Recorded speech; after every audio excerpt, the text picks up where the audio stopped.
I'm still a big fan of Bitcoin because I think it is, digital gold. But what we've seen in the last, really in 2025, is the financial services industry and crypto are converging. And it really started with stablecoins, which is the ChatGPT of crypto, right? Because it's viral adoption by consumers, businesses, banks, and now even Visa. Underneath the stablecoin industry is Ethereum. That is really like the backbone and architecture of stablecoins. So it's important to create a project that essentially accumulates Ethereum to essentially protect and have some influence on the network. So that's why we're creating this treasury vehicle to buy Ethereum. The more Ethereum that's accumulated, the more secure the network is. And I think it's also... Tom Lee has never been shy about praising Bitcoin. But now, his focus has clearly shifted to Ethereum, not just as a digital asset, but as a structural layer in the global financial system. With stablecoins exploding in popularity and serving as a bridge between traditional finance and crypto, Ethereum is becoming far more than a programmable blockchain. In Lee's eyes, it's the bedrock of a new economy. And I think it's also sort of the architecture that future banks will have. When Goldman issues a stablecoin and JP Morgan doing it on Ethereum, as a layer one blockchain, they're going to want to secure it by staking Ethereum. So we're trying to get in front of that by creating a treasury vehicle. Just so I understand, it's safer if you own more of it. Explain why that would be. Well, Ethereum is a proof of stake network. Right. So unlike Bitcoin, which is proof of work and miners do all the work for you, and that's why you have decentralized trust, in Ethereum it's important for these entities to essentially validate transactions. So by becoming a staking entity, you're sort of securing the fidelity of stablecoin. Ethereum's role isn't just technical, it's geopolitical. As Lee explains, staking Ethereum gives institutional players like banks a seat at the table in ensuring the security of digital dollars. In this model, Ethereum isn't just another cryptocurrency. It's a layer of trust in the future financial architecture. And owning more Ethereum doesn't just increase your upside, it increases your influence.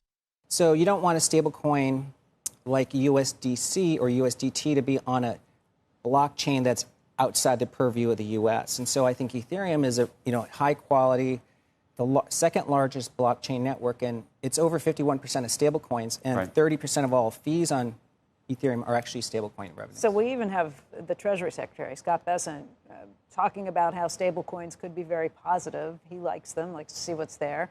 But you're basically saying with this, and we've also seen what happened with Circle, the stablecoin issuer, yes. Huge run-up after their IPO. So you're basically saying that this is the new Bitcoin, you're getting in at a very early stage? Framing Ethereum and stablecoins as the new Bitcoin isn't just rhetoric, it's a matter of scale.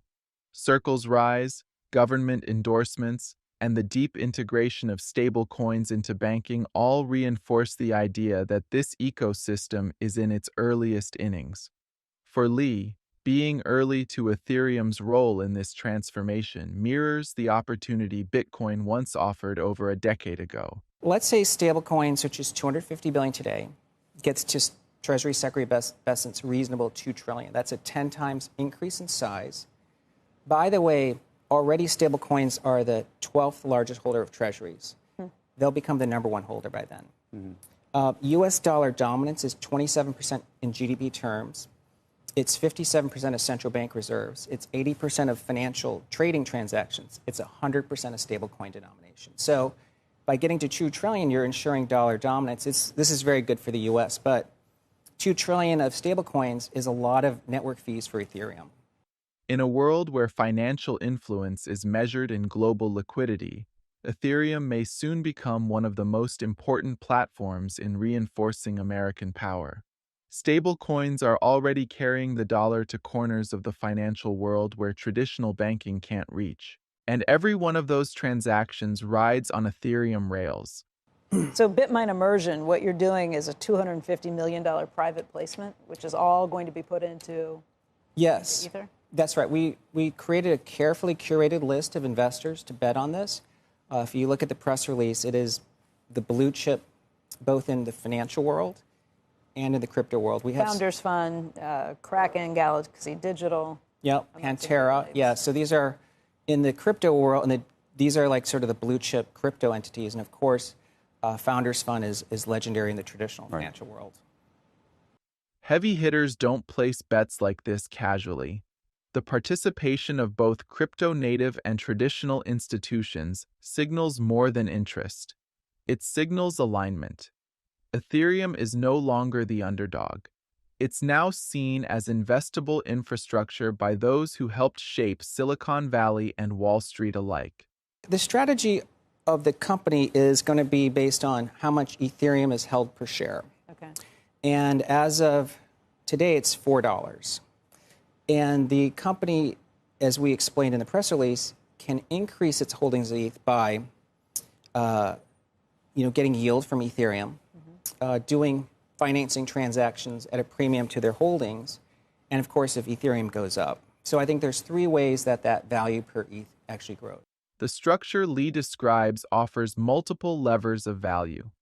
It's not just speculative upside. Staking yield, strategic financing, and appreciation all feed into the math.